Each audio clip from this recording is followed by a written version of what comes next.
जय जय शंकर हर हर शंकर जय जय शंकर हर हर शंकर जय जय शंकर हर हर शंकर जय जय शंकर. சமூக தனி வாழ்க்கை நெறிகள் தெய்வத்தின் குரல் 3ஆம் பாகம். பரோபகாரம். தொண்டின் உட்பயன்கள் திருப்பணி தொடர்கிறது.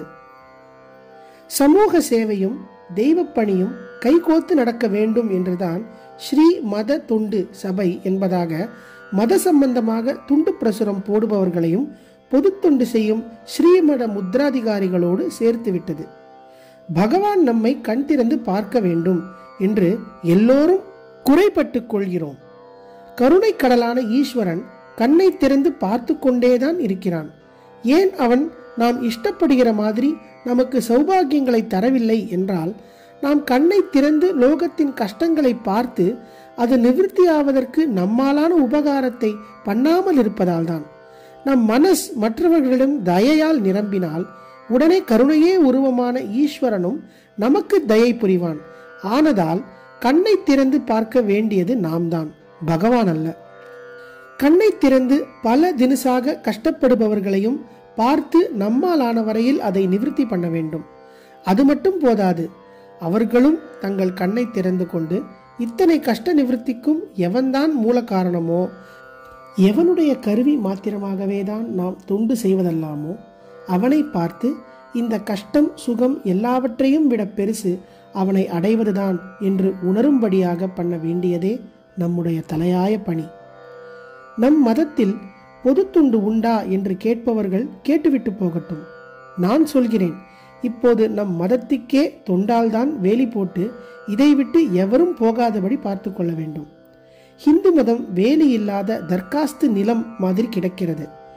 இந்த நிலைமை மாறி இந்த மதத்தை கவனிக்க மனுஷர்கள் இருக்கிறார்கள் என்ற நம்பிக்கையை உண்டு பண்ண வேண்டும். சுயமரியாதையுடன் நம் மதத்தில் இருக்கலாம் என்று சகல வகுப்பினருக்கும் நம்பிக்கையை உண்டு பண்ணுவது எல்லோரும் சங்கமாக கூடி செய்கிற பொது தொண்டுதான். இந்த தொண்டுகளை அப்புறம் சொல்கிறேன். இப்படி சகல இந்துக்களும் சேர்ந்து தொண்டு செய்வதே நம் மதத்துக்கு வேலியாகி இது தர்காஸ்து நிலம் இல்லை என்று ஆக்கும். நம்முடைய சொந்த மதம் என்ற அபிமானம் எல்லா வகுப்பாருக்கும் உண்டாகிவிடும். ஆதலால் வேறு யார் வேண்டுமானாலும் இதில் இருக்கிறவர்களை சுவாதீனம் பண்ணி கொள்ளலாம் என்ற நிலைமை போகும். மதமாற்றம் ஏற்படாமல் இந்துக்களின் நிலைமையை மாற்ற நாம் எதிர்பிரச்சாரம் பண்ணி சண்டை உண்டாக்க வேண்டியதில்லை. நம்முடைய அசட்டையும் கடினமும் போய் நாம் மனமாற்றம் அடைந்து நம் ஜனங்களையெல்லாம் பரோபகாரத்தில் அணைத்து கொண்டாலே மதமாற்றம் நின்று போய்விடும். இதுதான் ஹிந்து சமூகத்தை ஹிந்து சமூகமாகவே வைத்து காப்பாற்றுவதற்கு சாந்தமான வழி. மதத்துக்காக அல்டீரியர் மோட்டிவோடு உள்நோக்கத்தோடு நாம் பரோபகாரம் பண்ணாமல் அன்பின் நிறைவுக்காகவே பண்ணி சைட் பை சைட் மதத்தையும் ரட்சிக்க வேண்டும். எனக்கு உபச்சாரம் பண்ணி பூர்ண கும்பம் கொடுத்து மாலை போடுவதை விட இப்படி இந்துக்கள் அனைவரும் தொண்டினால் ஒன்று சேர்ந்து மதத்தை ரட்சித்து தருவதுதான் எனக்கு நீங்கள் பண்ணுகிற பெரிய உபகாரம் எல்லாமும். தொண்டின் உட்பயன்கள் திருப்பணி நிறைவுற்றது. முத்ராதிகாரி திட்டம். ஒருத்தன் சரியானபடி சனாதன தர்மத்தை புரிந்து கொண்டு அனுஷ்டித்து காட்டினால் அவனுடைய ஆச்சாரம், அனுஷ்டானம், விரதம், சம்பாத்தியம் முதலான எதுவுமே தன்னலனுக்காக இல்லை.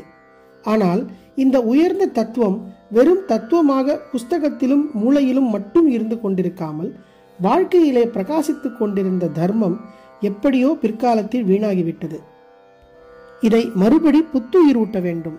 இந்த உத்தேசத்தோடுதான் 1940 முத்ராதிகாரிகள் என்று தஞ்சாவூர் ஜில்லாவில் அநேகமாக எல்லா கிராமங்களிலும் நம் மடத்திலேயே ஒவ்வொருத்தருக்கு அதிகாரம் தந்து அவர் முயற்சியில் ஜனங்கள் எல்லோரும் ஒன்று சேர்ந்து பொதுநலப் பணிகள் செய்ய ஏற்பாடு செய்தோம்.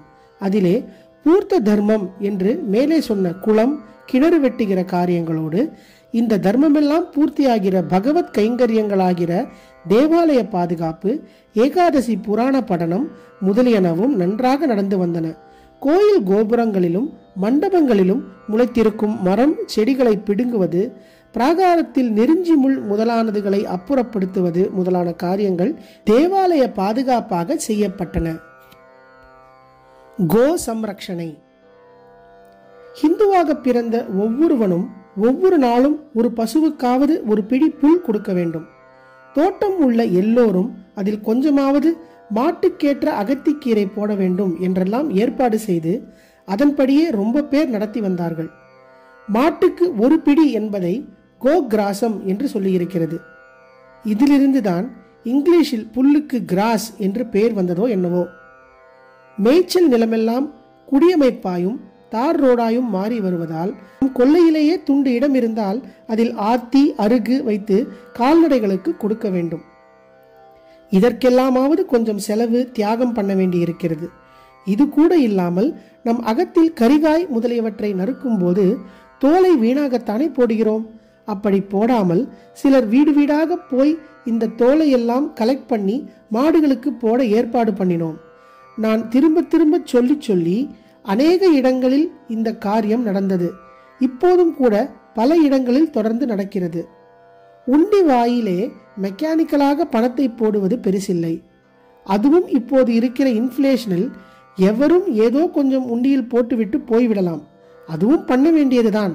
ஆனாலும் இப்படி மெக்கானிக்கலாக உண்டி வாயில் போடுவதை விட ஒரு செலவும் நமக்கு இல்லாமலே கரிகாய் தோள்களை நேரே உயிருள்ள ஒரு பசு வாய்க்கு போட்டு அது தின்பதை பார்த்தால் இதில் நமக்கு கிடைக்கிற உள்ள நிறைவே அலாதி என்று தெரியும். சேவையிலே இதுதான் முக்கியமான அம்சம். அதில் பணமும் உழைப்பும் பேசுவதை விட ஜீவனோடு ஜீவன் பேச வேண்டும். சேவை செய்கிறவர்கள் சங்கமாக ஒன்று கூடும்போது இப்படி உயிர் தொடர்பு ஏற்படுவது மட்டுமின்றி சேவைக்கு பாத்திரமாகிறவர்களையும் நேரே தங்களோடு தொடர்பு படுத்தி கொள்ள வேண்டும். ஒரே ஈஸ்வரன் தானே இத்தனை ஜீவன்களுமாக இருப்பது.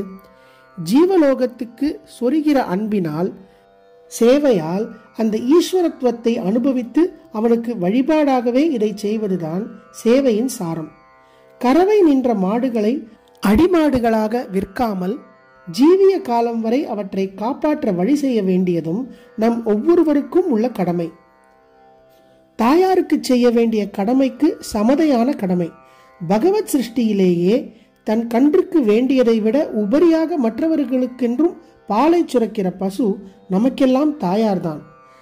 ஆப்கானிஸ்தான் மாதிரியான துருக்க ராஜ்யங்களில் கூட பல வருஷங்களுக்கு முன்பே கோஹத்தியை பேன் செய்திருக்கிறார்கள். நம் தேசத்தில் பிரிட்டிஷ்காரர்கள் இதில் வேண்டுமென்றே மத துவேஷங்களை தூண்டிவிட்டிருந்தார்கள்.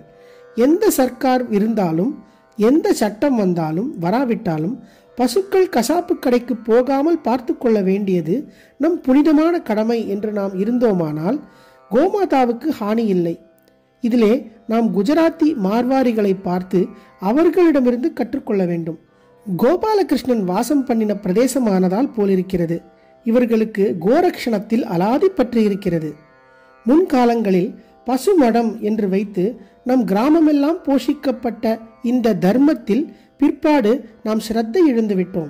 ஆனால் பிஞ்சர போல் கோசாலா என்று வைத்து இந்த வடக்கத்திக்காரர்கள் எத்தனை வாத்சல்யத்தோடு பக்தியோடு பசுக்களை பராமரிக்கிறார்கள். கோவதை கூடாது என்று சட்டம் பண்ணிவிடலாம். ஆனால் கறவைக்கும் உழவுக்கும் பிரயோஜனமில்லாத மாடுகளை பராமரிக்க மக்களான நாம் தக்க ஏற்பாடு பண்ணாவிட்டால் அவை வயிறு காய்ந்து குற்றுயிரும் குலை உயிருமாக கஷ்டப்பட வேண்டித்தான் வரும். கோரக்ஷணம் என்பது ஜீவகாருண்யத்துக்கு ஜீவகாருண்யம். அதுவே ஒரு பெரிய லக்ஷ்மி பூஜையும் ஆகும். ஜெய ஜெய சங்கர, ஹரஹர சங்கர, மகாபிரிவாச்சரணம். जय जय शंकर हर हर शंकर, जय जय शंकर हर हर शंकर, जय जय शंकर हर हर शंकर.